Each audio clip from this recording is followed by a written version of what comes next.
Hi, my name is Michelle Bradford. I'm editor of Closets and Organized Storage magazine. And today I'm here at Closets Conference and Expo with Kelly Victor-Burke. She is the owner of Architectural Millwork and Bespoke Closets and Organized Spaces. Kelly, thank you for joining me today. I am so honored to be here. We're happy to have you. I want to tell you also, Kelly was one of our top shelf judges for this year, so we really appreciated her joining us for that contest. Kelly, I wanted to ask you a little bit about, your company and also the launch of your new division, Bespoke Closets and Organized Spaces. Could you tell us a little bit more about it? Absolutely.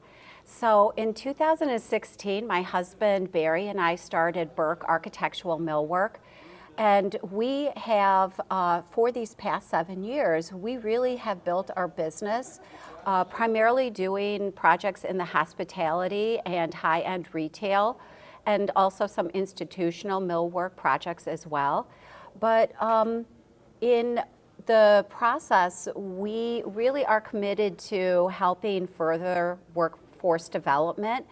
And in fact, it's part of our dual mission. So our company has a dual mission of not only producing the finest crafted architectural millwork and organized spaces, but also we are deeply committed and actively supporting workforce development in the wood industry. Yeah. And from that, we actually started the creation and got approval of the first Department of Labor registered apprenticeship in the 21st century for the woodwork manufacturing specialist. And it's been a tremendous, received tremendous response to it within the industry. And that's how I got connected to the Woodworking Network and to all of the really incredible conferences and just networking opportunities. And so we started to come, and in 2022, we were at the Wood Pro Closet Pro in San Diego. That's right. And we said, we also want to start doing closets. What specific thing was it that made you think that going into closets was the right direction for your company? That's an excellent question. So as part of the conference, there were several architectural millwork companies that also had ventured into the closet and organized spaces realm. And they were saying that it was really a good addition to their business. And so we really were intrigued by that. But I have to be honest, I see how the closet industry is so they're so like happy, and they're so passionate. Very passionate. And frankly, I think that they actually are, more profitable than what you have in the millwork. And so when we were sitting at lunches, when you sat around the millwork table, the discussion was all, kinds of questions like, how are we going to get paid? And I could see and hear over at the adjacent tables all of the closet people talking about how great everything was. And so I was like, I want to sit at that table. Come on over. So those things together were the reasons why we said, let's do closets. So what were the first steps you took to move in that direction?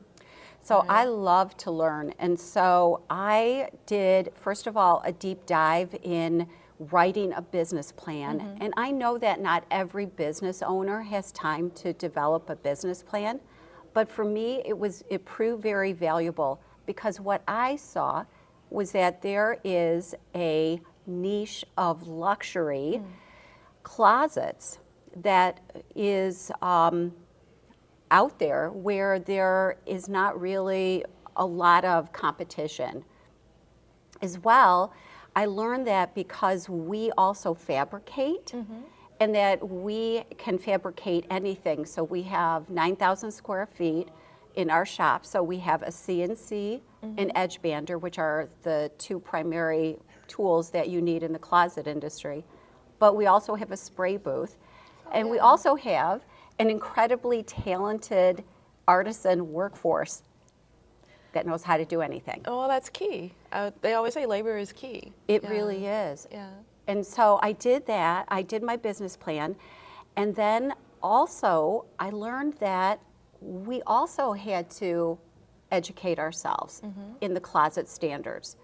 So I have been telling people in architectural millwork, it's like we know how to do delicate brain surgery because we do very complicated millwork projects. And people have just, like our friends, are like, oh, well, closets must be super simple. And at first blush, you would say, well, yes, but what we have figured out is that it's actually just as complex with its own standards. That's true. And so what I say is that the closet industry is like foot surgery. And it's equally as important. You need your head and you need your feet to work properly.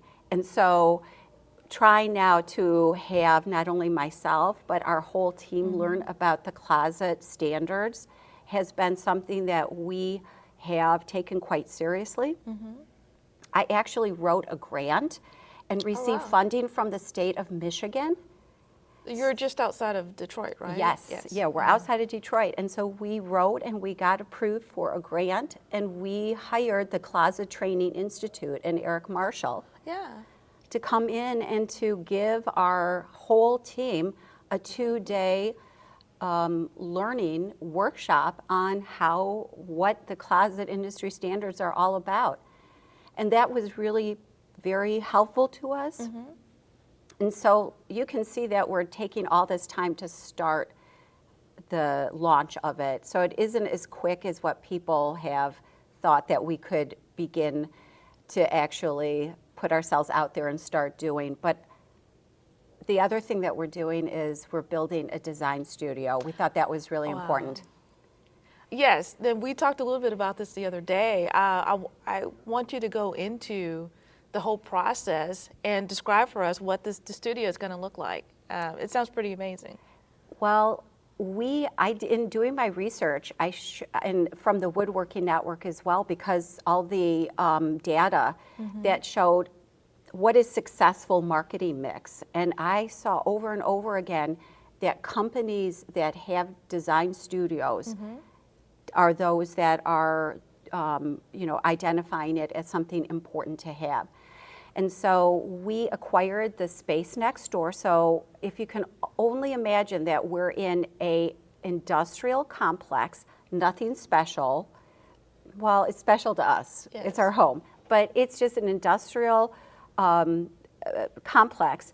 And we acquired the space next door, and we took a big chunk out of it, and it then combined the spaces so we have access. And at first we were thinking that we were going to have about 800 square feet as a design studio. That did not work. And so we have a friend who is an international retail designer, and he came in and he said, okay, 800 square feet is not going to work. And he also said, if you really are luxury, you have to do it luxury. So he said, everything has to go. So we took everything that was in that space and we removed it down to the cinder blocks. And now we are in the process of building a 1,300 square foot luxury house. That is quite the undertaking. So all that started with the retail consultant you work with? Yes. Right. Our friend who he's just a friend. He's like, this is how I think that you should do this, your approach. Is that because today in the organized spaces industry, there's this movement toward bringing the elements of retail into closets and organized spaces. That's very true. And so he said, this is how I think you should do it. And so my poor husband, he was just like totally defeated, and it took a couple of hours before he would begin to talk again.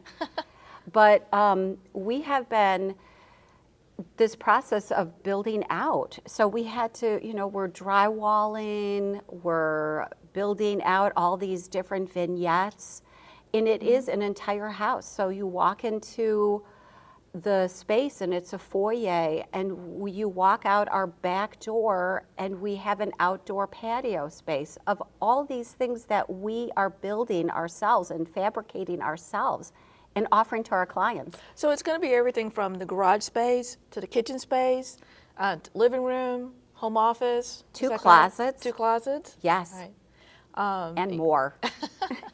Wow, it sounds like an amazing project. So you're in the process of building that up now. Is that correct? Yes. And so when do you plan to launch? So we have our VIP collaborative partner launch on June 24th.